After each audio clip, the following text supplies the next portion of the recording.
Hello, fellow Minecrafters. Gearsaw Studios here. Today, I'm going to be showing off update 1.19, where I'm definitely not recording one day before it actually comes out using a snapshot. However, before I begin, remember, please like and subscribe. It really helps me out. So, with that, let's investigate. So, for those of you who just don't have much time for watching the whole video, here's just me scrolling past the entire Wikipedia page, and if you see anything interesting, you can just, of course, pause the video. However, if you do want to actually watch the video, then the major things are Mangrove Swamps, chest boats, and the Deep Dark City, along with one new status effect, Darkness, Swift Sneak, and some new musics, and the entire Skulk family, which have incredible redstone potential. So, they've also just done quite a lot of other changes that you can pause to see, along with a couple of new advancements and frog lights. So, pretty simple update. So, nowhere near the scale of, say, 1.16, but it's still an update. So, for the items added, there are a grand total of 54 new items, which a lot are just the various items you can get with mangrove wood. So, I'm not going to be covering most of the mangrove wood, besides it's a nice red wood that spawns in the new mangrove swamps. So, they grow from propagules, which are able to be planted underwater and hang from mangrove leaves, which is very cool. And there's also mangrove roots and muddy mangrove roots, which the muddy ones are directional, and they just support the tree, which means we have a very unique tree shape when they grow. So, one new tree. They have all the Skulk items, so normal Skulk, the veins, the catalyst, the Shriekers, and the sensors are finally obtainable. So not necessarily a new item, bringing that down to 53, but they've been unobtainable and didn't have full functionality, so I guess you could say it's debatable. Then there's Echo Shards, used exclusively just to craft the recovery compass, which points to your last death point. Then we have one new music disc, which is Disc 5 by Samuel Aberg. Sorry if I mispronounce that, I don't necessarily speak Swedish. Which is crafted using 9 disc fragments of Disc 5 found in the Deep Dark Cities. Then there's Reinforced Deep Slate, presumed to be part of a portal, which is basically confirmed by looking through the files and Disc 5, but it's a useless block for now. Then there's all these goat horns, which drop from goats which ram blocks. So, it has to be a natural block. There's frog spawn, how frogs reproduce, which there's now frogs and frog lights. Frog lights are made when frogs eat magma cubes. There's the OA, spawning in woodland mansions, collects items for you. There's the Warden, a very complicated mob, we'll get to that later. A new enchantment, Swift Sneak, which makes you sneak 25% faster per level. And, of course, the other variants of chest boat. So, there are quite a lot of items in this. So, the first order of business is covering the new Mangrove Swamps. So, if you came here looking for fireflies, unfortunately they were scrapped. So, that's mainly the reason why there's a little bit of controversial stuff regarding this update. But, this biome is incredibly pretty, because there's the mangrove trees, which are just probably the prettiest trees added to Minecraft in quite a long time. So, if I go into survival, what you can do is, well, creative, you can knock these down, and now I get a propagule. So, get some bone meal, and we can grow them. So, if you grow them on mud, they'll make muddy mangrove roots. So, if I grab some mud right here, and create it in a plus pattern, then we can get some muddy mangrove roots. So, they're very weird and very hard to farm, but basically, you place down a propagule, and you can bone meal it, and depending on how much space, it will take more time to grow. So, like this, and we can see a very nice tree. It creates moss carpets, a new way to get moss carpets, although they aren't useful on their own. Mangrove roots, compostable, very pretty block. And, of course, muddy mangrove roots, just decorational. And then there's the mangrove wood, a nice red wood. So we can go into here and we can see, well, it's nice. So if we strip it of its bark, you can see it creates a nice red color, which nicely complements jungle, which will make jungle an actually useful thing to build with in most scenarios, because now there's like a darker homolog to it. So overall, great tree. So now that we have discussed those beautiful trees over there, it's time to discuss the ground, mud. So in this biome, well, the ground is mud, which is created when you use a water bottle on dirt, like that, and now we have more mud. So made pretty similarly to concrete. It's not a full block, which means it's about as tall as soul sand, and if you try sneaking next to lava, you are going to get burned. So one other important thing about it is incredible clay renewability. So if I get the game roll random tick speed up to 3000, you can see, besides all the vines growing and my FPS going down drastically, we can see mud will slowly turn into clay. So you can probably make some really cool farm with that. And what do you know? A new way to get clay without destroying your local lush caves. So, two of the three major components of Mangrove Swamps down. Now there's one left, and that is the frogs. The newest mob to Minecraft, besides the Warden and the OA. And we can see, well, they're very advanced in terms of animations. They can swim through water well, and they are bred with slime balls. And depending on what biome they're summoned in, they'll change color. So if they're in something cold, then they will, of course, be green. And they'll be orange in normal biomes and white in hot biomes. So you can see I bred them, and similar to turtles, they made their own eggs, which are called frog spawn. You cannot acquire these, I believe. So, unfortunately you can't use them in builds. But simply, when they're there, you have to wait. And eventually, they'll turn into tadpoles. So, there are actually a couple more items than I gave credit at the beginning. And tadpoles are a separate entity from frogs. You can, move these guys. So, if I get a bucket, you can see tadpole in a bucket in my inventory already. And I can just grab this guy, note the nice water in the mangrove swamp, and we can carry him around. So we can bring him to a cold biome where they do not spawn at all, or just a different biome, so that way we get our desired frog color. They'll also eat magma cubes and slimes. So if I get a magma cube here, you can see it's just hopping around, and gonna have to summon a lot to expedite this process. We can see, just like that, ate it, and now we have a pearlescent froglet.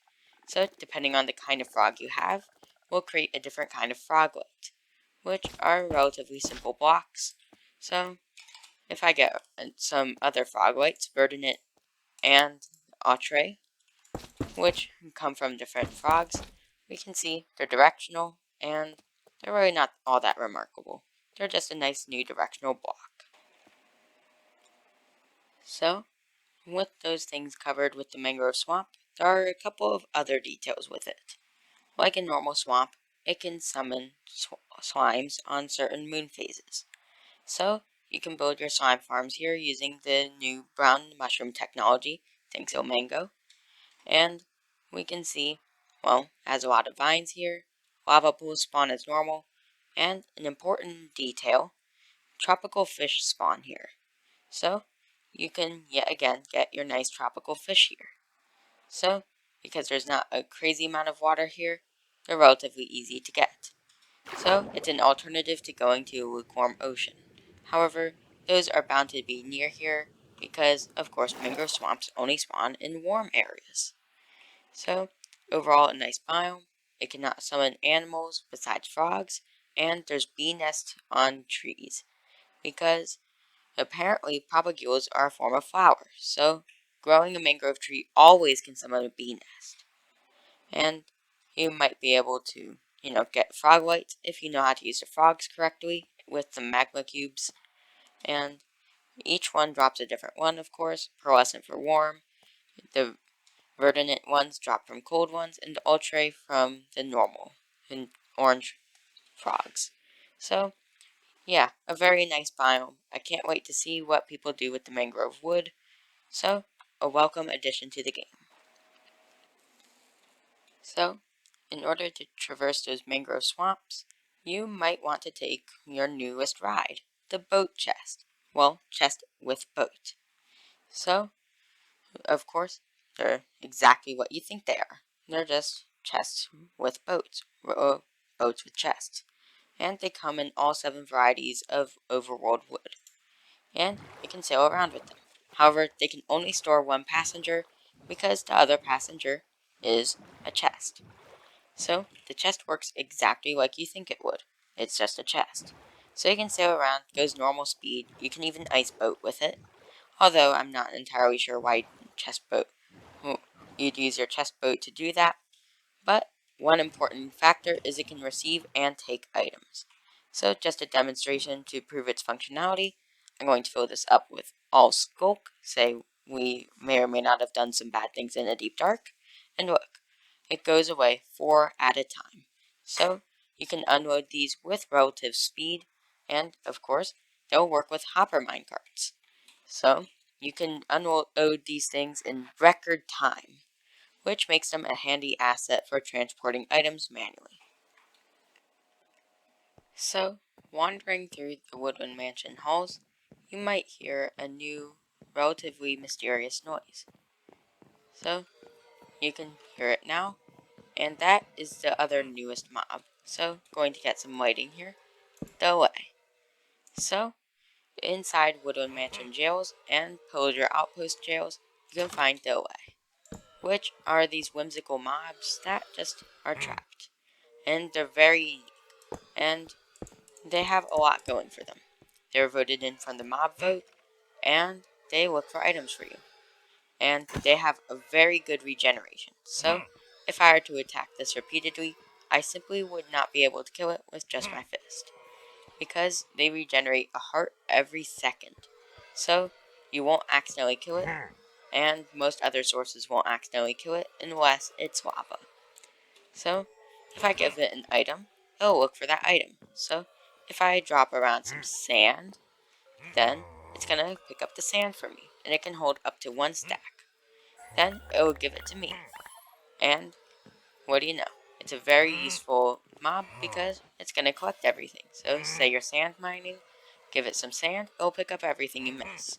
You can use it in a farm as a substitute for a minecart with hopper, and you can manipulate them with note blocks. So, if I play this note block and I drop sand over here, or over here, if it will see it, then instead of giving it to me, it will give it to the note block. So, overall, it's a very useful mob because it just picks up items and it gives them to various locations. So, overall, Doa is very interesting, but it has a couple of unique quirks. So, if I give it an enchanted book, this is Swift Sneak, and these are Depth Strider and Blast Protection, which are, as remembered, different enchantments. If I throw them down, well, it's going to attempt to get it, but it cannot enter water. So, if I put it onto land, so that way it can reasonably get to it, then it will fly over, but it will not discern between the different books, because they're all technically the same item. So, you can see it's giving me every single one, because they're technically all the same item, just with different NBT. They can also hold non-stackables, but they can only hold 1 at a time. So if I get some netherite shovels, because I have a lot of shovels or something, there's a shovel for it, and get myself a lot of shovels, throw them down, it's only going to bring me 1 at a time, even though they are indeed the same item. So, of course, it follows normal inventory rules. So, there are a couple other properties to these mobs, and by extension frogs, they can be weeded. They can hold a totem of undying, which will function exactly how you think it does, and If you give it an item, it is invulnerable from player attacks. So, you won't accidentally kill it while mining stuff. Along with its insane HP regeneration, killing it will actually be slightly difficult. So, they can use totems normally, so like that, it just used a totem. So, don't think it's a very good option in case you want it collecting totems in an also dangerous area because it will have some lossage. So, overall, a very useful mob, and they're very rare, so I'm not entirely sure how you're going to get them in mass because not every single one of those mansions will have them. Because I had to search 3 different mansions before getting that one. So, they are indeed quite rare. So, the part you guys have probably been waiting for, it's time for the Deep Dark, which is quite rare. If we go into this cave, you can see it will only spawn when it's deep, as the name suggests. So, we are over here at Y20, it's pretty close to the deep slate layer, and we can see a lot of skull. And I'll go in depth about each block a little later, but if we explore a bit more, we can find something large, the Ancient City, the largest structure in all of Minecraft except maybe the Nether Fortress. So, of course, they're massive and they're made out of deep slate.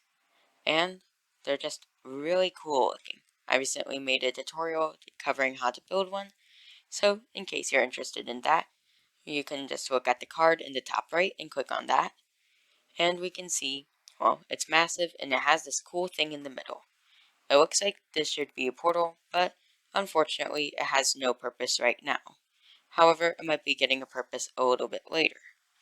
This place is incredibly dangerous, because in the deep dark, nothing can spawn. So, as long as you're in this biome and not close to the edge, you won't see anything, because it's all barren because of a very scary mob known as the Warden. So, you can see there's a lot of chests about, and despite what everyone might tell you, the loot is amazing. You can find Disc 5 fragments and enchanted golden apples. So, although you risk summoning a Warden, you can get quite a lot of stuff. Recovery Compass, Swift Sneak, very useful, and we can get Enchanted Hose, just a lot of good things. So, I highly recommend going here because there's just a lot of loot to be had.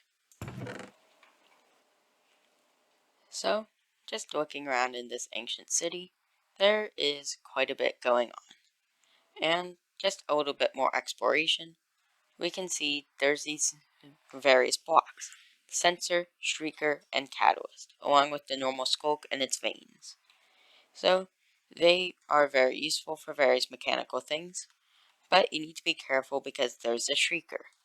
If one of these Skulk Sensors gets a vibration, and it's within 8 blocks of a Shrieker, then it will send that signal to a Shrieker. Activate it 4 times, you get a Warden, and the count of how many times you have to activate goes down every 10 minutes. So, just because you summoned it once doesn't mean it's always going to come back every single time. So, there's quite a bit of useful things here, and of course, the loot is superb, although not every chest is amazing. But you can only get the Recovery Compass and Disc 5 here. There's an incredible chance for other side in here, so you won't have to literally go into every single stronghold in existence. Swift Sneak is exclusive to here, so there's a lot of reasons to explore this place. So I, of course, highly recommend coming here. So, the man of the show is going to be covered right now, the Warden. The 500 health, incredibly dangerous, blind, sniffing creature, which lives in the deep dark. So, you do not want to mess with it. So, these foolish zombies are over here, and if I summon the Warden, using that Shrieker right there, because this is the 4th time, well, he's going to come out of the ground and give me the darkness effect. So I've toggled off the incredible screen darkening effect, but he gives off an incredible fog that allows you to not see. So the Warden is incredibly dangerous, and he will kill anything he finds besides another Warden. So just like that, he's going to annihilate those zombies, dealing a grand total of 45 damage to players on hard and opponents. So you do not want to be in the tracks of this guy, because, of course, he's just going to one-hit you. And don't think you can just run away by towering up, because he runs as fast as a player sprinting almost, and haha, I towered over you. He has 500 health, so you're not going to kill him in time, and he has this cool armor penetrating, shield penetrating attack known as the Sonic Boom. So like that, and I'm going to get annihilated. So like that, destroyed. So the Warden is quite an interesting mob. He's immune to way too many things, to be honest. So he's probably immune to drowning, considering he can swim even in lava. He's immune to being on fire, so of course that's not going to work on him. And water is no biggie for him. He can swim. So if you want to somehow beat him, there is one strategy that, although a bit risky, it works 100% of the time. Well, not 100% of the time, but it's a strategy nevertheless. So if I summon an Iron Golem right here, the Iron Golem will aggro on the Warden. So you can see instantly causing immediate cracks. So this is one way to defeat the Warden, but of course this is going to use a lot of iron. You are not meant to beat the Warden. You're supposed to run, because he's blind. He's not going to be able to catch you if you're quiet enough, and you just sneak away and get far enough away. So you can see this is clearly taking a while because he has 2.5 times the health of the literal Ender Dragon and can 1v1 a Wither and win. But if you finally beat him, you literally get a single Skulk Catalyst. Those things on the ground that glue a little, yeah, you get exactly one. So you see there isn't much of a point. He drops the same XP as a pig and drops just a single one of these. Is that really worth all the effort you had to go with the Iron Golem? So now we're going to discuss the various blocks that work together with the Warden. So we can see we have a nice Skulk Sensor here, which works very similarly to the Warden's head sensors. So in an 8 block distance spherical, it will detect vibrations, which might not necessarily coincide with sound. So we can see I'm walking around this thing, and it's picking up my vibrations. But if I get far enough away, it's going to stop picking them up. So you can stop it from getting your vibrations by just sneaking. However, if you walk on it, even if you're sneaking, it will activate. So you can also prevent it hearing you by using wool occlusion. It cannot hear sounds through vibrations. However, if you don't have wool or you're not walking on top of wool, like this, then it will hear you. So what we want to do now is, you can see it's wireless redstone. So we can create long systems of redstone like this. So you can transport distances along long distances. You can make loops like this, and you can use a comparator, and it will give a different signal depending on what the vibration is. So you can pick up only a player walking to make a really nice landmine.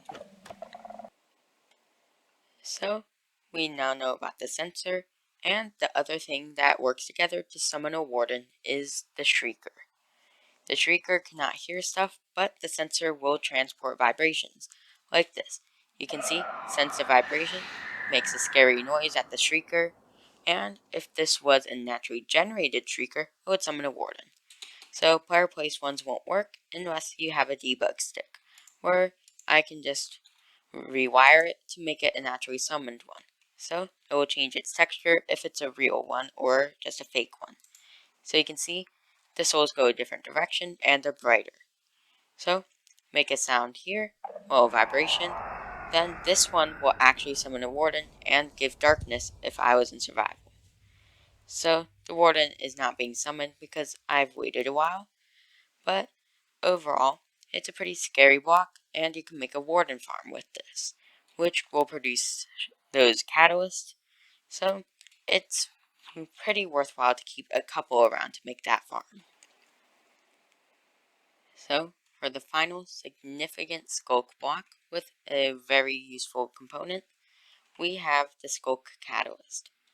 So, Skulk Catalyst, well, it emits a small amount of light, and it's very important for the Skulk ecosystem. It's the one responsible for the Skulk. So, I got a creeper here, and if I kill it, you can see, of course, besides giving me a good advancement, it spreads some Skulk. It depends on how much XP that mob drops. So, if I get a nice button right here, by the way, there's a mangrove button, we can just summon some mobs. So, of course, a little unrealistic scenario right here, but gotta rewire this command block a small amount, and we can just summon some Ravagers. So, like this, we can make it rain Ravagers, and I definitely chose the right spot for it. But we can see they die, and what do you know? More Skulk. And we can see we have a couple of sensors. Well, just one. But if I actually use my command block right, then we can create something very useful here. Just like this, use a button, summon some more Ravagers, and you can see it's spreading a lot of Skulk. And that is incredibly useful, because the normal Skulk block drops 1 XP. Just 1. However, if you just mine that up in a large quantity, then what do you know? Suddenly you're at level 30. So, now about some general characteristics of Skulk. All of them have animated textures, excluding the Catalyst. All of their preferred mining tools is the hoe. You need Silk Touch to collect all of them, and they can be instantly mined, excluding the Catalyst and Shrieker. So like this isn't very useful. But if I break a sensor, you do get a small amount of XP. If I mine around just the normal Skulk, you can see I'm getting, well, a lot of XP very quick. So, put this in the end, then, yeah, you're going to be gaining a lot.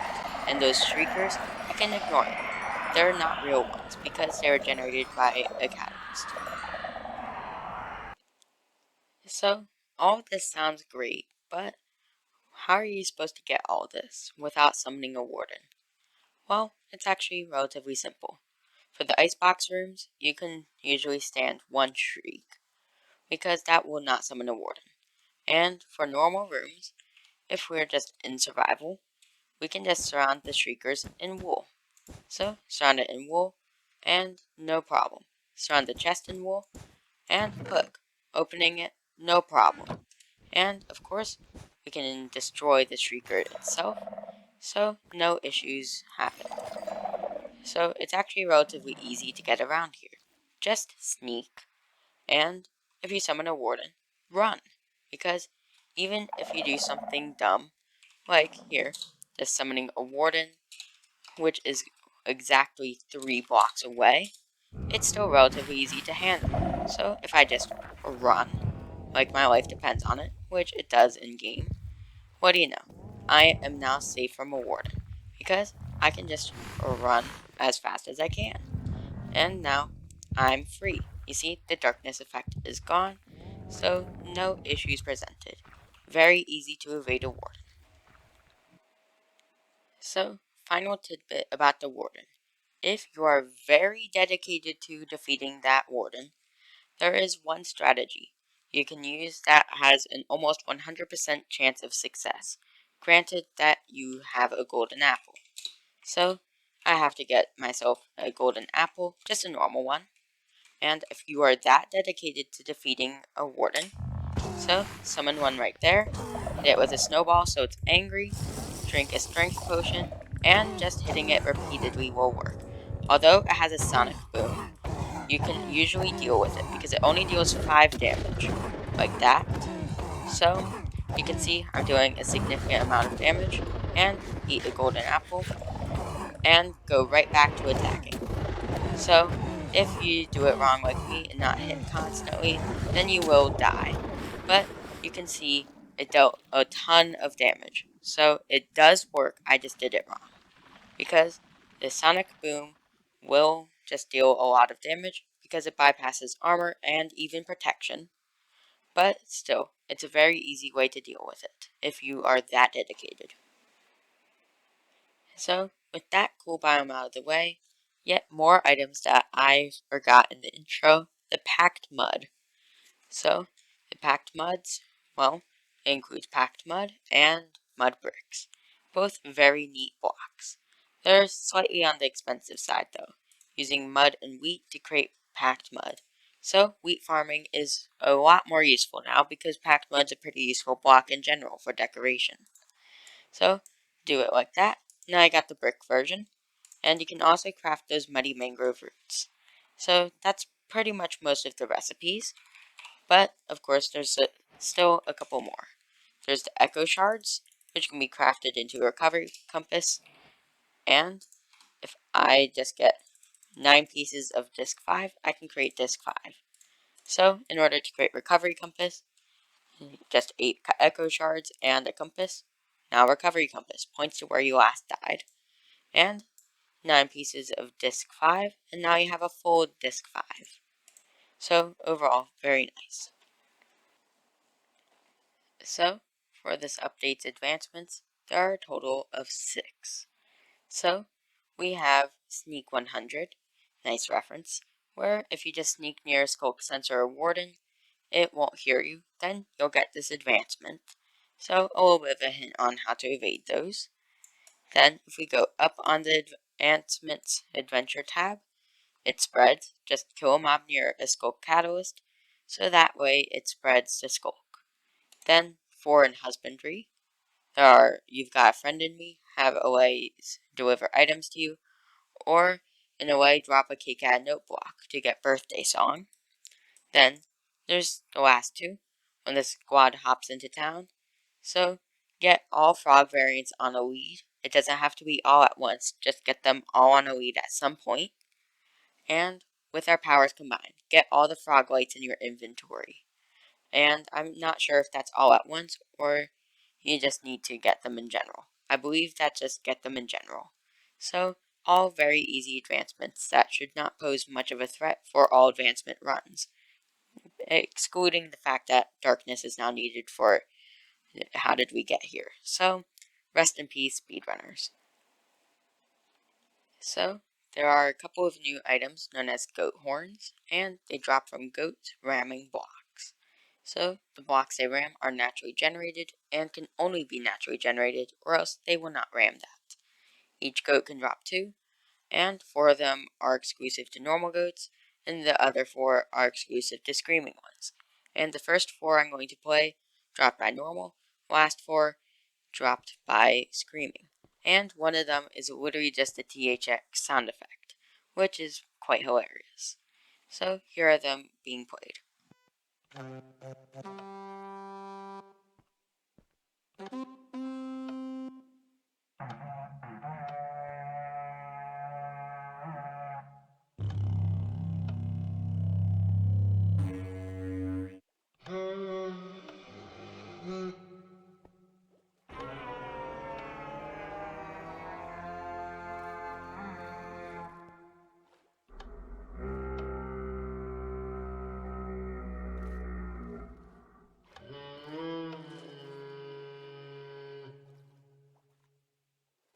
So those were quite nice sound effects.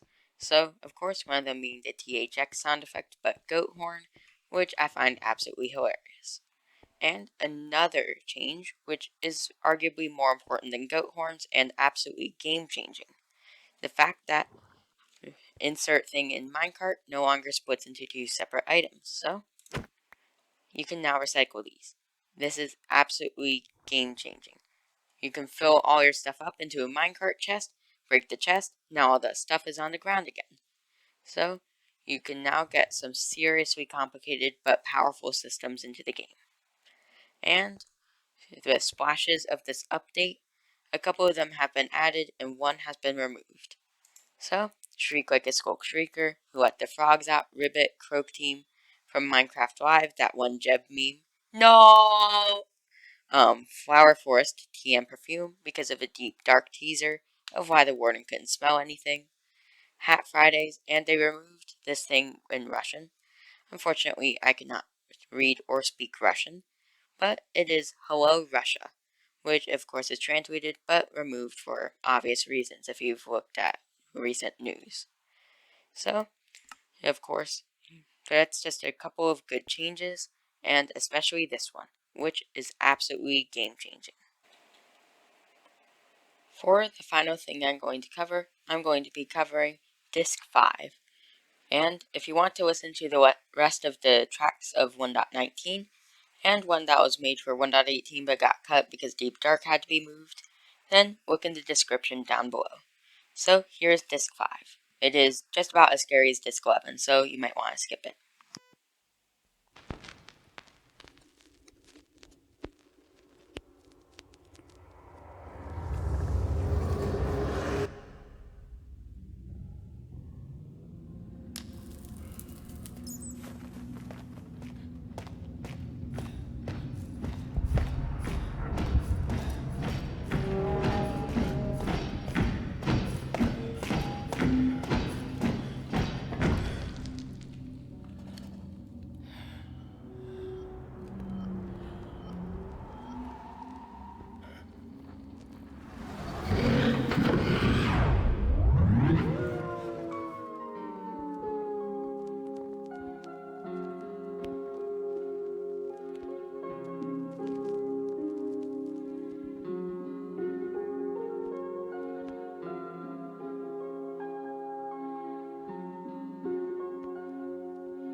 So, indeed, that is quite the disc. So, about my opinion on the update, it's a pretty decent update. Although Mojang did fail to deliver in certain regards, I'm looking at you, Birch Forest and Fireflies. Otherwise, it's a pretty good update. So, although people might not necessarily like the Deep Dark clue, it's definitely amazing. Just people are a little too scared of the Warden, because it's not as scary as people make it out to be. So, in my opinion, good update. Just Mojang needs to deliver on their promises better. So, just enjoy the update. Pretend that they never announced Fireflies or the Birch Forest. So, with that, it's the end of today's video. If you enjoyed this video, remember, please like and subscribe. It really helps me out. So, with that, take care. I'm probably not going to cover the later snapshots of 1.19.1 if there is one. Gearsaw out.